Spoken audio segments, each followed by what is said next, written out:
Robin's age was definitely war related. In a weird way, you feel like it's more like a paintball exercise. I hate to say it like that, like you're pretending, to be in war. When you're in SEER school, clearly, that it's somewhat the same. I mean, but they do the absolute best job of making you feel like it's real.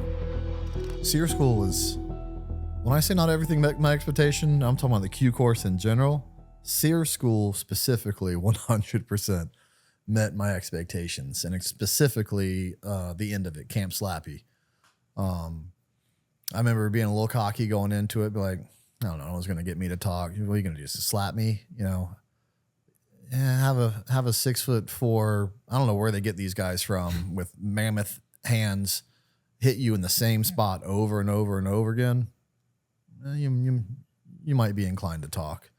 And if that doesn't work, I won't tell you what they do, but they have other ways of getting to you, because I don't want to ruin it for anyone else that may go. But obviously it's called Camp Slappy, so I don't think I'm giving out any secrets. You get hit in SEER school.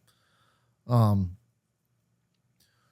really what they do a very good job of, even though, this, for me, this was after Robin's age. And even though you're talking about Robin's age was definitely war related, in a weird way, you feel like it's more like a paintball exercise. I hate to say it like that, like you're pretending, to be in war. When you're in SEER school, clearly, that it's somewhat the same. I mean, but they do the absolute best job of making you feel like it's real. And things you think they may not be able to do, they will do. And it's like, whoa, hold on. This is, shit just got real. This is, so they put you in, moral dilemmas that are very war related. And I would say you think you know the answer, but you don't. You've never really truly put yourself in that situation. I'll give you one example. They may come out and get everyone out and say, "Hey, come here. I want you. We're gonna take a video of you burning this flag." And like, and your first, reaction to that is, "This is my flag. I'm not burning it." And they're like, "You'll burn it or you'll die." And I'm like, "Well, I'd rather die than burn this flag on video for you."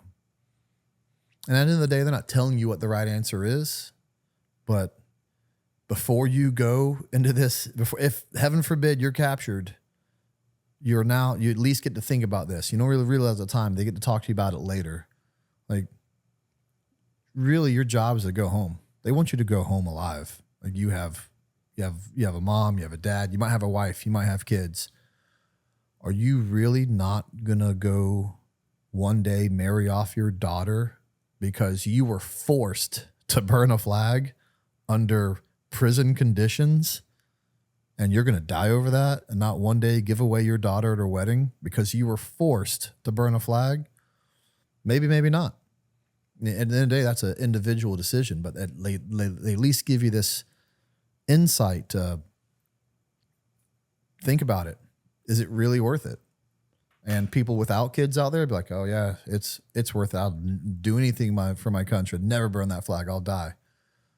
There may be some guys, some fathers out there that's like, "Oh, I'll do anything to go home to my daughter." And so they really just opens up your eyes to be like, "Hey, not everything is worth dying for. Some things are. Not every," because you used to have this, this just all-American gung-ho mentality, and they don't want you to needlessly die for that. And there's other things I saw that just make you really realize either who you are or who you aren't, or who you thought you were. One of my favorite stories from this is they come get us all out of our cages, and it's cold. It is cold. It's like freezing temperatures. Excuse me. And they have one of our guys in this man-sized cage, and they're just spraying him with water. and you have these man jams, just paper thin man jams on. You're freezing the whole time. And they're just spraying him down, and he's shaking, like uncontrollably shaking. And like, hey, what'd he do? Like, we caught him stealing. And like, and then just spraying him. And everyone's just sitting there watching. And finally, you know, like the senior leader of the students of the camp comes up like, hey, well, what can we do to stop this? Like, you can't just, he's going to die with hypothermia. And that's actually not far from, that's a legit concern. He is shaking uncontrollably. And we all just sit there watching it. We're pleading with these guys, and we're pleading with these guys, stop spraying him with water. And you know what? It's going to get me choked up. One of the students crawls into the cage with him and hugs him and shields him from it. And now they're both shaking. And the next student goes in there. And the next student goes in there. The next student goes in there. And it's the coolest thing I've ever saw. Just now you got this cage that can barely fit 10 men. And before I realized that, you know, I didn't go in there, and it affected me. It affected me. Like, that dude's better than you. That dude's more heroic than you. That dude's a hero. You know, you think you're some about to be great Green Beret. And here in this school setting, when a guy was cold, you couldn't step into a cage. Who are you really? And that was, and it was amazing. Like, to be able to get that reality check of, well, now who else do you not think you are? Or who else do you think you are that you're not? You're about to go to combat. You think you're going to be a hero in combat when you couldn't do it with some cold water. So it was awesome. It was a great reality check, and probably one of the greatest things I've seen people do for people happened at SERE. So, I mean, that story is amazing. I mean, thank you for telling that. And yeah, I don't know if I ever told that story. To me, I mean, it kind of showcases, and this is kind of what I wanted to ask, is the development of the Brotherhood. The idea of, you know, I think you're highlighting this with the flag in its own right, is that there's a humanity to everything you guys are doing, to the people that are around you. Do you think you recognized that at the time that was developing, that was building?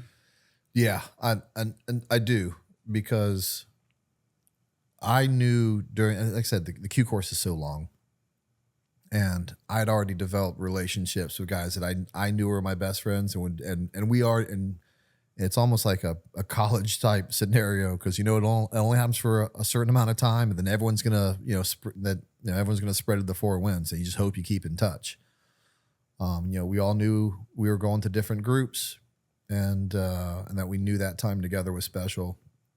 That, you know, we knew we were best friends. You know, you go through some of those, you know, some of the toughest training still that I went through, you know, was in the Q course. And when you go through that with those guys, even some of those guys I haven't talked to in years, they could call me tonight and be like, Brent, I need you.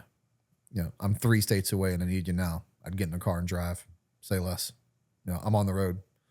And when they do come into town, when we haven't talked for years, we sit there and we talk like we just saw each other yesterday. It's a really cool and amazing bond that gets forged in that environment.